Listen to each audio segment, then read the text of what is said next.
For today's video, I'm going to take it back a bit and go back into my ranty kind of ways, just because I feel like there's been a lot of things recently that have kind of been getting on my nerves a lot, and I thought I would make a video out of it to see if anyone relates to it and anyone has the same pet peeves, should we say, as I do. If any of these things you relate to or you also find annoying, make sure to give this video a thumbs up and write in the comments which one you relate to the most. The first thing on my list is something that probably triggered this video, to be honest. This is why I wanted to make this video, and how I got the idea for it is because I saw one and I was like, why do these things exist? They annoy me so much. They don't really annoy me, they just disgust me. I hate them.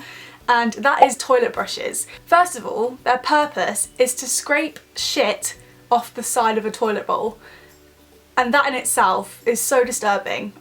Like, I can't even. Someone actually made a household item that scrapes shit off a toilet.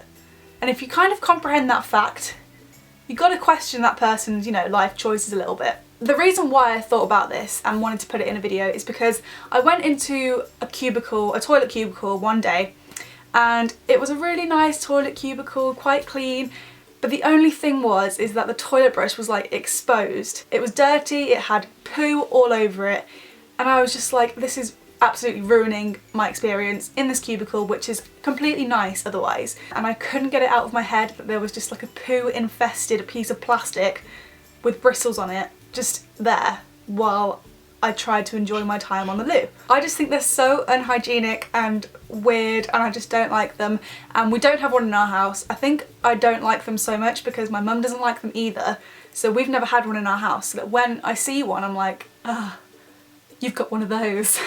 And I just don't like it. I understand the toilet has to be clean and whatever, but there's other ways. There are other ways of getting rid of that kind of stuff than using a disgusting toilet brush. Flushing twice, for example, would probably do the job. Another thing that I absolutely can't stand, and I have a go at my boyfriend every time he does this, is tutting.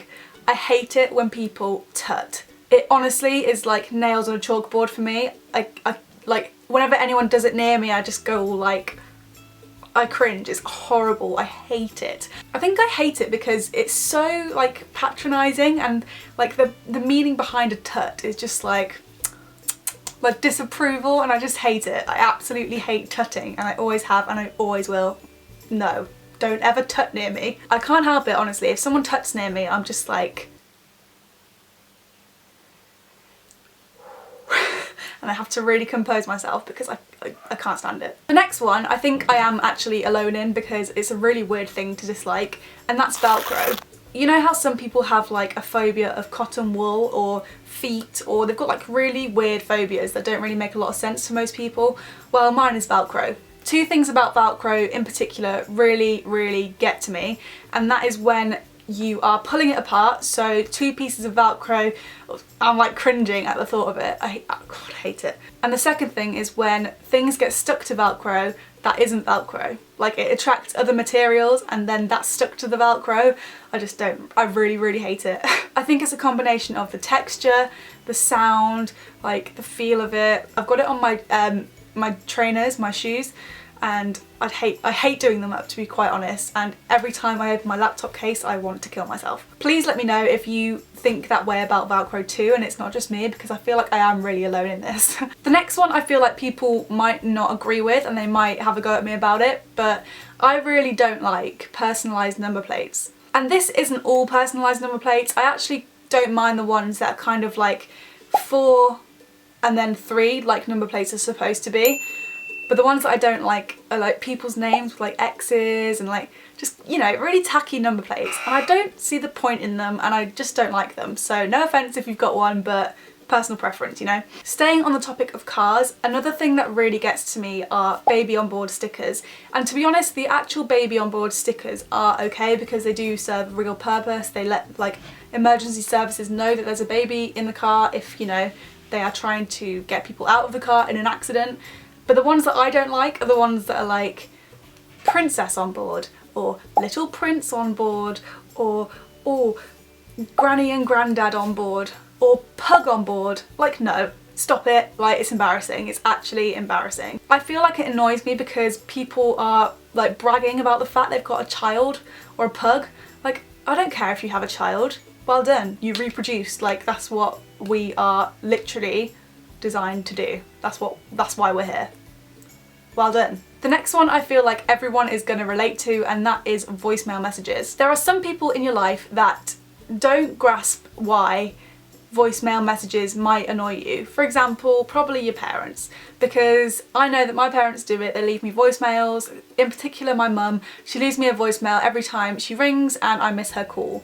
Then I have to go through the absolute ordeal of pressing some buttons to listen to that message, when she could have just put it in a text and it would have been a lot easier for me to read. Obviously, I know this is just me being really lazy, but honestly, I just can't stand voicemail messages. And I've told my mum so many times, don't leave me a voicemail, just write it in a text, but she doesn't listen. I don't think that I'm the only one that goes through the struggle of voicemails, so let me know if you do too. The next thing that I can't stand are dreadlocks. And no, I don't mean dreadlocks on other people, like actual dreadlocks, like, you know, Bob Marley kind of dreadlocks. They're fine, I actually quite like them. No, I mean the ones that involuntarily happen to my hair on a regular basis. Even if you brush your hair every day and wash it regularly and take care of it, sometimes it will just decide to team up against you and clump together and make these horrible, like, matted dreadlocks, normally at the back here, and just make your life a living hell, and you have to spend hours, literally hours, picking through it to make sure that it's not there anymore.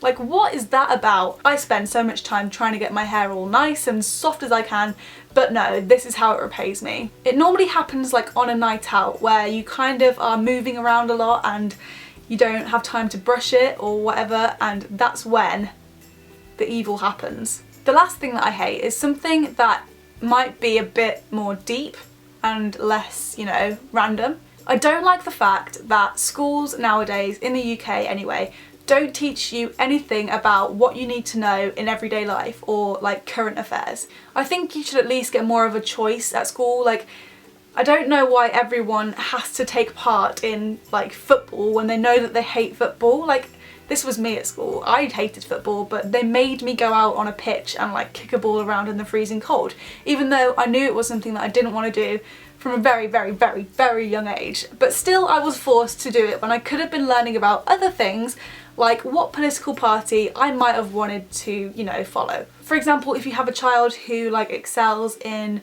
science but can't, you know, do anything creative and has no imagination or whatever, and they just want to be a doctor, then help them be a doctor and don't make them do art. Like, it just makes sense. Then they get the most out of what they want to do, no? Is this just me? This might just be me. I feel like to a certain point everyone should try things, like try everything, see what they like, kind of get to know themselves a little bit and what they're good at. But when you get to a certain age, I feel like everyone kind of knows what they're good at and what they're not.